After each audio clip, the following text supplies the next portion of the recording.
warahmatullahi wabarakatuh.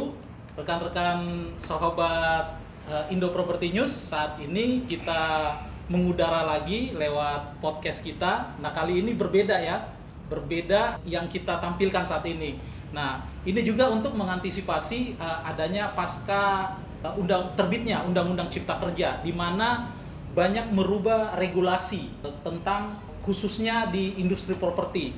Nah, saat ini kami akan mendirikan suatu momen yang tepat. Kami mendirikan satu lembaga yang kita namakan Institut Hukum Properti Indonesia, yang akan mengkaji lebih dalam hukum-hukum properti, karena memang dalam situasi kayak begini akan banyak perubahan-perubahan yang terjadi, dan itu baik pemerintah dan khususnya seluruh stakeholder yang ada itu akan belajar lagi, dan akan terjadi banyak perubahan-perubahan. Mungkin rekan-rekan saya ini telah hadir. Beliau adalah praktisi hukum yang puluhan tahun berkecimpung di bisnis hukum properti. Nah, beliau ini saya perkenalkan, Pak Mahendra Adi Negara. Beliau adalah seorang notaris. Dan Pak Rizal Ziregal, beliau adalah praktisi hukum. Dan Pak Irwin, sama, beliau juga praktisi hukum khusus di bidang properti.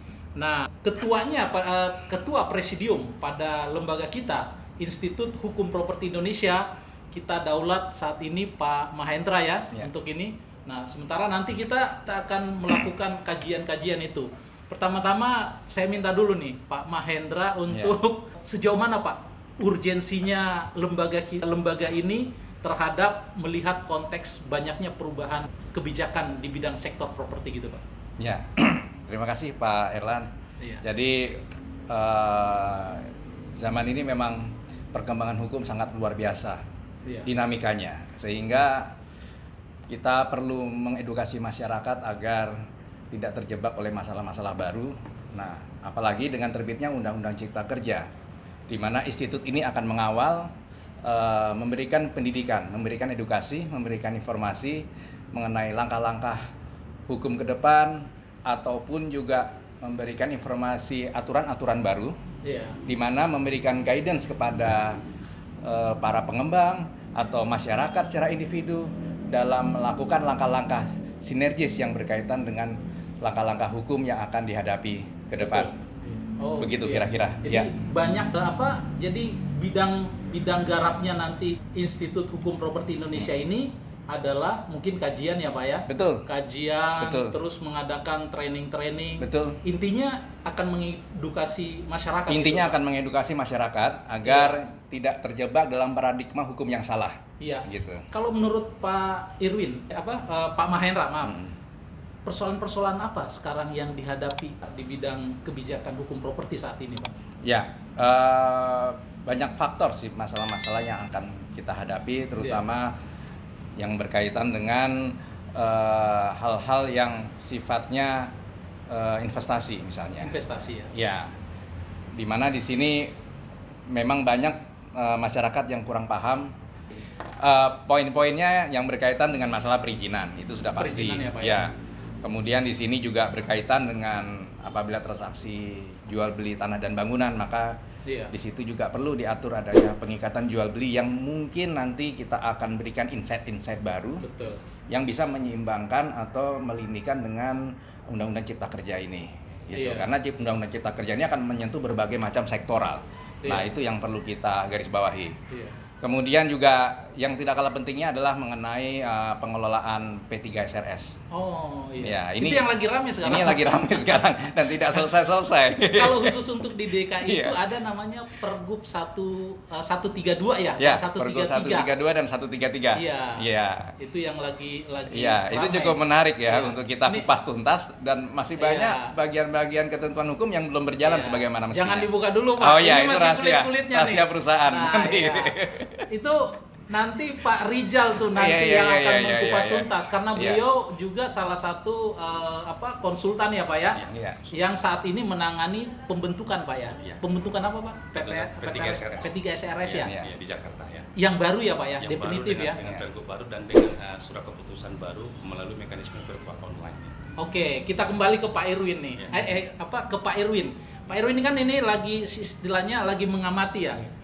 dari Undang-Undang Cipta Kerja itu kan banyak perubahan, Pak. Iya. Perubahan ya terjadi inilah masif sekali. Iya. Sehingga orang itu banyak yang harus belajar. Pengacara juga ya. Ini kayak kocok ulang ya, Pak. Iya. Sama-sama baru belajar Iya. walaupun ini. Nah, Pak Irwin lihat apa sebetulnya yang mendasar daripada perubahan khusus di bidang properti itu terkait dengan Undang-Undang Cipta Kerja, Pak? Iya, ya Pak Erlang. Jadi sebagaimana tadi sudah disampaikan oleh Ketua Presiden kami, Iya.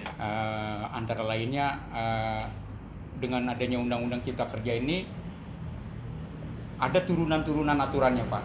Iya. Nah, turunan aturannya antara lain adalah peraturan-peraturan pemerintah di mana yang sudah diterbitkan. Iya. Nah, peraturan-peraturan pemerintah ini itu langsung terbit itu kalau nggak salah ada 70-an atau 50-an sekian, banyak sekali. Banyak juga ya. Nah, yang bersinggungan dengan properti Iya. itu nggak kalah seru juga, banyak juga Pak. Gitu. Iya. Dari mulai persoalan perizinan tadi yang Iya. sudah sempat disinggung, Iya. terus masalah PPJB. Oh iya. Ini baru PPJB, masalah PPJB juga. Kemudian masalah serah terima dari developer kepada pembelinya. Iya. Ini udah diatur dan semakin rigid. Nah, dari situ kemudian nanti akan menyangkut juga persoalan kepada pengelolaan. Iya. Karena titik serah terimanya itu ada di akan menjadi penentu untuk kemudian bagaimana pengelolaan itu dimulai. Iya. Yang bersifat sementara dan kemudian definitif. Itu rangkaiannya ke sana. Iya. Kemudian perizinan. Perizinan di satu sisi memberikan kemudahan. Sebagai contoh, kita bicara hukum properti secara lebih luas ya. Iya. Yang namanya izin lokasi. Sekarang izin lokasi itu udah bisa online. Kalau dulu kita harus ngantri. Dulu harus Iya, ngantri. ngantri, ketemu ini, ketemu Iya. itu, berapa meja harus kita ketemuin. Iya. Nah, sekarang undang-undang yang sekarang, nanti kan kita kupas tuntas nih. Oke. Itu semua sudah ada online. Iya. Nah, jadi ada database mestinya. Iya. Nah, yang menjadi menarik di sinilah keberadaan Institut Hukum Properti Indonesia Iya. melakukan kajian dan juga analisa dan juga pemantauan. Dan akan memberikan masukan kepada Betul. pengambil Ini aturannya kebijakan. udah bagus nih. Iya. Nah, bagaimana nanti misalkan dirasakan nggak dengan Iya. pelaku usaha? Jadi terus bidang harus properti? kita evaluasi intinya. Peraturan iya. itu kan buatan manusia bukan buatan Tuhan. Betul. Iya. Undang-undang itu bukan kitab suci Jadi katanya. jangan membuat aturan itu hanya sebatas puisi belaka. Betul. Itu kayak pernah saya dengar. Oh iya. Dan begitu penerapannya kan ternyata nggak bisa gitu. Iya, Kayak iya. yang saya maksud misalnya ya penerapan itu misalnya misalnya kalau kita mau mengajukan izin lokasi itu cukup buka laptop gitu kan, Oke. klik di Pemda mana atau di lokasi mana tanah yang mau kita Iya. adakan pembangunan, Iya. klik di situ udah ketahuan untuk peruntukannya untuk apa, pertanyaan Oke. mestinya. Iya. Pertanyaan ada nggak? Iya. Mungkin di sebagian tempat ada, sebagian Betul. tempat belum ada gitu, Iya. ya kan? Nah, tapi sekarang kita jangan jauh-jauh, kita bicara kota-kota besar aja, Jabodetabek misalnya. Betul. Udah semua nggak nih tersedia nih sebagai istilahnya jantungnya Iya. perekonomian ya. Infrastruktur pendukungnya ya. Betul. terhadap Nah, itu dia Betul, infrastruktur Pak. pendukungnya. Betul Pak. Pak Iya. Mahendra. Pak Mahendra kalau lihat ini Undang-Undang Cipta Kerja ini kan semangatnya adalah memangkas Betul. memangkas aturan-aturan yang terlalu ribet gitu Pak. Betul. Nah, apakah pandangan Pak Mahendra melihat ini gimana Pak? Apakah jauh lebih baik atau nantinya akan malah lebih ribet yang seperti dibilang kalau infrastruktur pendukungnya itu tidak ini. Dan satu lagi Pak, dengan adanya online ini kan banyak juga dapur-dapur orang yang mungkin bisa tidak bisa lagi gitu Pak ya. Iya. Ya, Ya, Pak jadi Mahendra. sebenarnya niat daripada Undang-Undang Cipta Kerja ini bagus. Bagus ya. Ya, sebenarnya bagus niatnya. Cuma belum tentu implementasinya juga lancar karena Iya. kan melibatkan banyak sektoral. Nah, yang kita hadapi adalah ego sektoral itu. Ego sektoral. Iya. Jadi yang menjadi korban siapa? Ya praktisi seperti notaris, ya. Iya. Seperti ya nggak jauh-jauh juga ujung-ujungnya adalah masyarakat juga. Iya. Ya, jadi tugas daripada institut ini adalah mengawal untuk menuju suatu hal yang lebih baik lagi. Ya. Iya, iya. Dalam arti kita juga memberikan masukan positif, memberikan arahan yang lebih baik agar di mana peraturan yang dibuat dapat diterapkan sebagaimana mestinya untuk mencapai tujuan yang didambakan seperti itu. Iya. Nah, mungkin dari Bang Rijal, Ya, saya apa tertarik. pendapatnya Bang? Ya, saya Mungkin tertarik. bisa tambahin. Ya, saya tertarik terkait mengenai pembahasan mengenai Undang-Undang Cipta Kerja yang dimana kan pembuatan undang-undang tersebut kan adalah ada persoalan di luar Iya. di luar sana terkait mengenai pembangunan ekonomi nasional. Salah satunya investasi yang dimana memang pemerintah kan menggiatkan untuk mengambil salah satu inflasi tertinggi pada tahun 2045, di mana kita masuk dalam suatu negara yang bersaing di ekonomi dunia. Nah, kemudian Undang-Undang Cipta Kerja ini kan adalah kodifikasi yang semua dari sektor perekonomian itu digabung dalam satu bentuk perundang-undangan. Itu kita sebut dengan klaster-klaster yang sudah kita sebutkan tadi. Betul. Nah, salah satu dalam sektor properti memang selama ini kita pahamin adalah di semua sektor properti ini kan adalah salah satu yang stabil dalam konteks pembangunan ekonomi yang ada di daerah, terutama menuju kepada perekonomian nasional.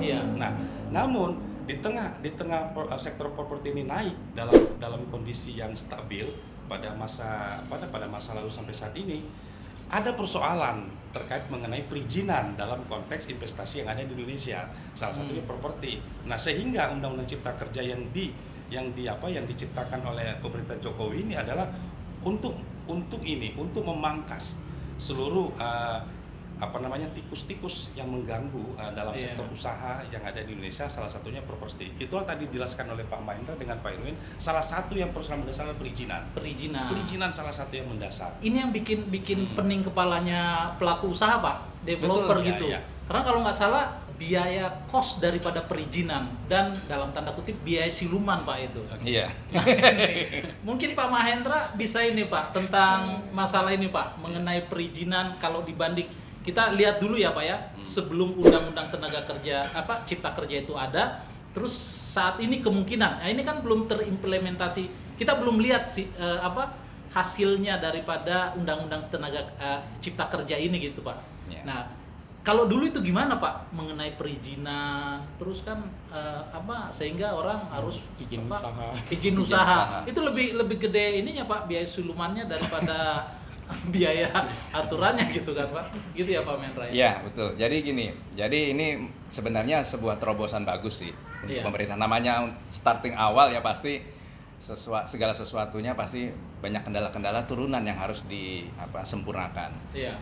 Jadi memang yang mana mungkin sudah diketahui secara awam ya. Jadi memproses perizinan itu di Indonesia itu sangat rumit ya. Terutama saya juga sebagai pelayan publik itu juga mengalami kendala yang luar biasa. Tetapi bagaimanapun juga karena kita bidang jasa, jadi kita harus menyelesaikan tugas-tugas yang diberikan oleh para klien kami. Ya. Nah, memang pada masa dulu dengan metode seperti itu yang secara awam sudah diketahui lah. Hanya jalur-jalur tertentu saja yang kita tahu ya. Itu nanti kita kupas tuntas masalah itu, Pak. Pak Mahendra. Nah, dengan harapan adanya Undang-Undang Cipta Kerja ini, ya hal-hal seperti itu sudah bisa kita eliminir ya, sehingga masyarakat juga jauh lebih mudah bisa mengakses masalah perizinan. Nah, ini yang perlu kita kawal nanti ke depan. Seharusnya bagaimana tugas kita sebagai institut di sini adalah untuk membantu memberikan masukan kepada pemerintah, kepada pembuat kebijakan, juga mengedukasi kepada masyarakat. Nawaitunya menjadikan bangsa ini lebih baik. Gitu. Tapi kan sebetulnya ya itu tadi nawaitunya sebetulnya bagus ya, Pak ya. Intinya memangkas prosedur yang ada, menyederhanakan sehingga kemudahan berusaha di Indonesia itu lebih baik gitu. Nah, tapi kan orang Indonesia ini kan pintar-pintar, Pak. Bagaimana istilahnya mengakali ya, Pak ya. Ini pengacara properti tahu nih, Pak. Gitu, Pak. Kira-kira kan kita belum tahu nih, Pak, Undang-Undang Cipta Kerja ini khusus di bidang regulasi properti bagaimana nanti penerapannya malah lebih baik atau tidak. Nah, menurut Pak Irwin gimana ngelihatnya, Pak? Ya, kalau tadi seperti disampaikan Pak Mahendra, kalau normanya secara normatifnya bagus, Pak. Oh, bagus. Iya, bagus normatifnya. Tapi kan desain dan desolen itu kadang-kadang sering berbeda, Pak. Nah, masalahnya tadi ya itulah mungkin di sini Institut Hukum Properti Indonesia ini akan memberikan sumbangsihnya, peranannya. Bagaimana tadi disampaikan, kita mengawal nanti kan ini di lapangannya gimana? Iya. Pelaku usaha seperti apa, Betul. menyikapinya. Iya. Kemudian masih ada keluhannya seperti apa. Mungkin juga nanti kita akan menjembatani antara pelaku usaha dengan birokrat. Di mana titik Mengambil temunya? kebijakannya gitu ya. Demikian juga Iya. yang terakhir, end usernya, konsumennya. Oke. Konsumen gimana? Karena ujungnya Betul. kan industri properti ujungnya kan pasti konsumen Konsumen juga. lah, itu. Gitu. Bagaimana dia terlindungin? Ya Betul. kan berapa banyak proyek ya kan, izin udah ada, udah dikantongin, tapi nggak tahu gimana di tengah jalan mandek. Iya. Segala macam. Nah, ini berarti bagaimana nanti ada solusi pembiayaan, keuangan, itu pun udah diatur sebenarnya dalam Oke. di aturan-aturan ini. Nanti akan kita kupas bagaimana implementasinya dan penerapannya gitu. Kendala-kendala seperti yang saya mau bilang misalnya terkait masalah bank tanah. Nah, Bank tanah ini punya dua versi pengertian ya. Iya. Di versi pengertian pelaku usaha atau developer, Iya. juga di versi pemerintah. Karena di aturan salah satu aturan tentang di Undang-Undang Cipta Kerja itu mengatur tentang bank tanah. Juga aturan turunannya pun sudah terbit juga, Iya. peraturan pemerintahnya.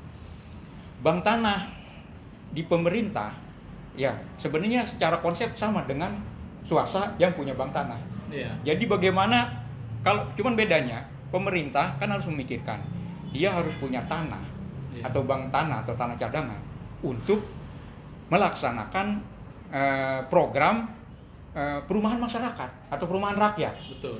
Nah, kalau perumahan rakyat sekarang bagaimana bisa ada di sentra-sentra bisnis? Tidak mungkin, Pak. Harganya tidak terjangkau. Iya. Sementara masyarakat, terutama masyarakat berpenghasilan rendah atau MBR, itu aksesnya menjadi terbatas dengan biaya yang mahal. Nah, Oke. cita-citanya pemerintah di situ. Iya. Tapi bank tanahnya di dalam konsepnya developer, bagaimana beli atau ambil tanah sebanyak-banyaknya sekarang Iya. untuk kemudian Nah. value-nya di kemudian hari, Iya. ada gain-nya, Iya. profitnya. Nah, titik tengahnya kemudian adalah ini bagaimana bisa dikompromikan. Iya. Dan di antara dua versi ini ada nih satu nih Pak, yang menurut saya ini menjadi tantangan. Iya. Dan ini bagaimana nanti di lapangannya, jangan-jangan nanti saya mengkhawatirkan, mudah-mudahan sih tidak terjadi ya. Iya. Ini justru malah menjadi pukulan bagi pelaku usaha properti Terkait? developer, yaitu yang namanya tanah terlantar. Aturan tanah terlantar, Iya. kan ngeri nih Pak. Iya. Aturan tanah terlantar ada, tapi yang mau ngambil Iya. dari tanah terlantar ini udah dibikin juga nih bank tanah. Iya. Waduh, Iya. dicap tanah terlantar masuk ke bank Betul. tanah. Nah. Lah, Iya. yang jadi problem lagi, bank-bank tanah developer swasta ini, ya kan pasti mangkrak dong Pak. Ini masuk nggak mereka kategori tanah Iya, terlantar? karena iya itu Gitu. pengertiannya ya Pak. Nah, Nah, ya gitu. tanah Iya. terlantar itu harus diluruskan karena kan Iya. biasanya sepengetahuan kita kalau bisnis Iya. developer itu kan tergantung daripada pasar gitu Iya, ya. betul. Nah, kalau pasarnya bagus, dia bisa Iya. menjual cepat. Iya. Sehingga pengembangannya itu. Tapi kalau pasarnya lesu atau apa, dia kan punya feature development-nya. Iya. Nah, padahal kalau nggak salah dalam aturan itu apa? Berapa tahun? 2 tahun. Dua tahun. 2 tahun. 2 tahun yang tidak digarap Iya. dan sudah Masuk dikeluarkan ke- izin usaha, Iya. tapi tidak digarap. Masuklah dia ke bank tanah ya Pak ya. Iya. Nah, Di tanah terlantarkan dulu Pak. Oh, di tanah terlantarkan. Di tanah terlantarkan dulu, baru masuk ke bank tanah yang lain Pak. Dari Oh, bank tanah sini gitu ya. masuk ini dia nih, ini yang saya bilang Iya. tadi ini jadi tantangannya. ini warning ya Iya. bagi Iya, maksudnya inilah yang harus pelaku. kita Iya. cermati nih. Ini yang mungkin ini akan didiskusikan lebih panjang sama Iya. ini ya Pak ya, Iya. Institut Hukum Properti Indonesia Iya, Pak Mahendra betul. ya. Iya. Pak Mahendra kalau boleh tahu nanti dalam pandangan Pak Mahendra nanti ruang lingkup daripada garapan daripada institut ini apa Pak kira-kira Pak? Oke, yang pertama mungkin kita akan adakan semacam edukasi kepada masyarakat. Iya. Ya, salah satunya mungkin nanti kita akan selenggarakan acara training-training. Training-training. Ya, jadi tupoksi kita adalah nawaitunya adalah menyelaraskan Iya. pemahaman hukum untuk masyarakat. Yang kedua adalah mensinergikan Iya. peraturan-peraturan yang mungkin ya itu tadi yang saya bilang puisi belaka sehingga Oh, iya. bagaimana bisa diterapkan sebagaimana mestinya. Iya. Ya, dan yang ketiga adalah melinikan hubungan antara pemerintah dengan instansi pemerintah yang lain berdasarkan masukan-masukan hukum yang kita berikan. Jadi tujuan kita yaitu yang ketiga tadi supaya tidak terjadi ego sektoral. Iya. Nah, masalahnya adalah yaitu tadi ego sektoral ini sudah melekat dari zaman bahula. Iya. Sehingga kadang pemikiran di masing-masing sektor itu tidak bisa klop. Padahal sebenarnya ini kan kita negara kesatuan Republik Indonesia. Ya kan, kalau membuat peraturan melibatkan berbagai macam elemen, ya ayo kita duduk bersama-sama. Biasanya kalau ada peraturan yang mau diterbitkan, baru kita 3 hari sebelum diterbitkan baru kita diundang. Nah, ini kapan mau membahasnya? Emang kita jin yang bisa langsung menyulap gitu kan. Nah, itu termasuk tujuannya kita tiga ngadain edukasi itu lewat podcast ya Pak ya. Betul. Mungkin kita adain semacam tanya jawab, Betul. Zoom meeting gitu. Betul. Ini. Betul. Dan nanti mungkin ada beberapa spesialisasinya. Kalau Betul. untuk P3 SRS pengelolaan mungkin Pak Rijal, Betul, Mas Bang Rizal. Tanah, mungkin terkait dengan persoalan-persoalan developer nanti Bang Irwin. Kita punya satu juga nih partner kita, itu Bang Jeffrey, dia kurator Bang. Wah, mantap. Kebetulan dia lagi pulang kampung sehingga tidak bisa mengikuti ini hadir, tapi nanti dia akan juga mengedukasi konsumen publik tentang masalah mengenai kepailitan. Nah, soalnya kan ini kan lagi musim ini ya Pak ya. Betul. Pilot pengembang ya. Karena ternyata dengan pilot itu juga ada untungnya sebetulnya bagi pengembang itu. Nanti kita akan bahas di situ. Tapi satu perlu diketahui adalah tujuan utama daripada dibentuknya institut ini adalah untuk meningkatkan investasi. Iya. Betul. Jadi yaitu salah satunya adalah masalah investasi atau kepemilikan asing. Nah, ini juga pengaturannya sudah ada tapi nggak jalan-jalan gitu kan, atau belum maksimal. Jadi memang kita di sini sebagai mitra semua kalangan kita istilahnya mendidik, mengedukasi dan memberikan penyelarasan aturan agar negara NKRI ini semakin lebih baik. Itu kuncinya adalah satu untuk NKRI. Oke, itu tadi harapan dan akan yang kita lakukan. Mungkin yang terakhir closing statement ya daripada Bang Rijal. Kira-kira apa Bang harapannya daripada institut ini Bang? Ya, saya pikir Institut Hukum Properti ini sangat baik pada masa saat ini, di mana memang salah satu memberikan satu pandangan yang baru terkait mengenai perkembangan properti yang ada di Indonesia. Itu satu hal yang menjadi poin dari saya. Terus yang kedua adalah mengingat saat ini adalah regulasi yang baru, kemudian runtutan dari perubahan rezim untuk menuju tatanan ekonomi nasional sampai Indonesia 100 tahun, kita masuk dalam konteks bagaimana memberikan suatu warna baru untuk memberikan masukan kepada stakeholder, salah satunya pemerintah, terkait mengenai rumusan perencanaan kebijakan investasi ataupun kebijakan dalam sektor properti kita ke pemerintah. Salah satunya misalnya begini, ada rumusan perda yang sebenarnya belum disinkronkan di daerah. Nah, bagaimana Institut Hukum Properti ini memberikan salah satu warna ataupun satu pandangan secara hukum terkait mengenai bagaimana melaksanakan bisnis properti di daerah setelah masa pandemi. Itu kan hal yang baru sebenarnya perlu dipertimbangkan, dipikirkan ke depan. Nah, inilah menjadi bagian dari Institut Hukum Properti ini untuk menemukan salah satunya adalah bagaimana menuju pada tataran pembangunan ekonomi nasional. Mungkin bagi saya seperti itu, Pak. Oke. Mungkin terakhir dari Pak Irwin, apa yang diharapkan dari Institut Hukum Properti Indonesia ini, Pak? Ya, menambahkan aja dari yang sudah disampaikan oleh Bang Rijal dan juga Pak Mahendra. Saya tertarik tadi yang disampaikan oleh Pak Mahendra terkait masalah investasi ya. Nah, terutama tadi dikaitkan dengan kepemilikan asing. Nah, kepemilikan asing di bidang properti ini itu juga merupakan kalau dibilang sebenarnya barang lama, cuman sekarang jadi tren lagi nih, gitu, tren baru lagi, karena pengaturannya udah semakin detail. Contoh kayak begini, ada beberapa klien kami bertanya, Pak, kita aturan soal properti buat orang asing udah boleh nih, gitu kan. Nah, cuman persoalannya begini, orang asing itu kalau beli properti kan memang udah ada limitnya Pak ya, masalah luasnya, harganya segala macam, dan juga lokasi-lokasinya ya, itu udah ada di dalam aturan. Tapi yang jadi pertanyaan, boleh nggak Pak disewain gitu? Namanya kan investasi orang asingnya. Nah, saya coba lihat Pak Kaji, karena ya dia mungkin tujuannya adalah ya aku beli kan mungkin bisa menghasilkan income kan gitu, beli tapi disewain lagi gitu.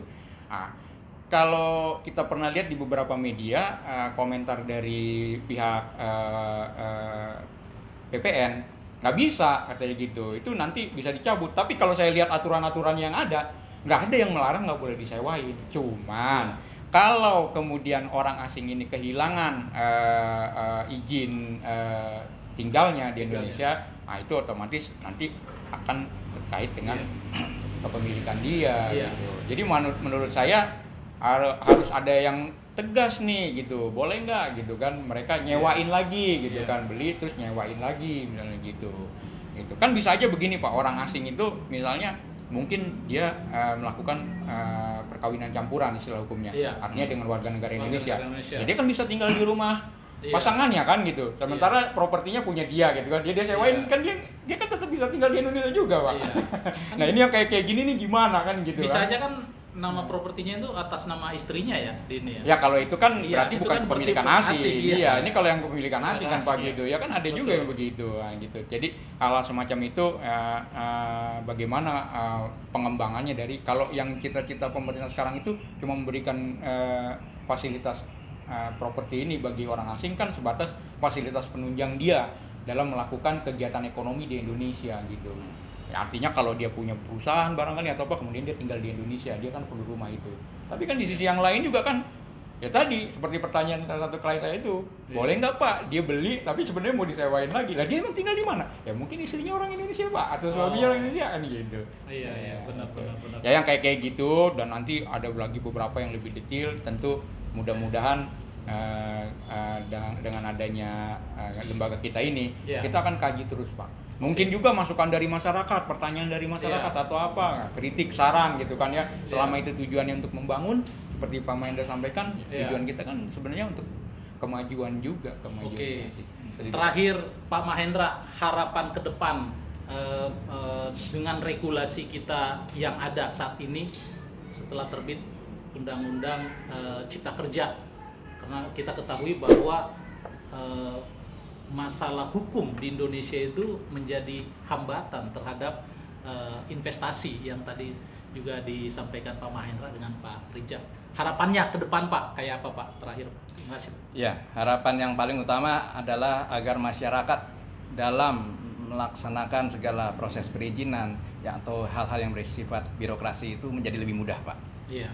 Jadi intinya kita ini harus mengejar kemudahan dalam pengurusan perizinan paling nomor satu itu, sehingga masyarakat tidak merasa kesulitan. Dan ujung-ujungnya apa? Negara kita dapat bersaing dengan negara lain Pak. Betul. Itu sebenarnya tujuan dibentuknya institut ini, yang paling utama itu Pak. Oke.